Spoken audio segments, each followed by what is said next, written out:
নারকেল কোড়া, সর্ষে আর পোস্ত দিয়ে ঝাল করে রান্না করা এই বেগুন, এর সাথে একটু লেবুর রস দিয়ে গরম গরম ভাত, এই দুটো একসাথে হলে এক থালা ভাত খেয়ে নিতে পারবেন, এটা আমার গ্যারান্টি।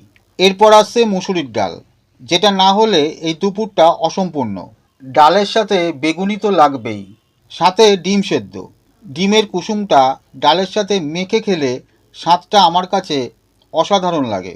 এরপর সর্ষে দিয়ে রান্না করা পাবদা মাছের ঝাল, একটু ঝোল ঝোল, সাথে পাকা লঙ্কা আর কাঁচা সর্ষের তেলের গন্ধ, একটু গন্ধরাজ লেবু দিলে পুরো স্বাদটাই আলাদা রকম হয়ে ওঠে। বড় পাবদাগুলো আমার কাছে টেস্ট লাগে না, কারণ মাঝারি সাইজের পাবদাটাই আমার সব থেকে বেশি পছন্দের। সবশেষে এক চামচ খেজুরের চাটনি, যেটা না হলে মনে হয় দুপুরটা যেন সম্পূর্ণই হলো না।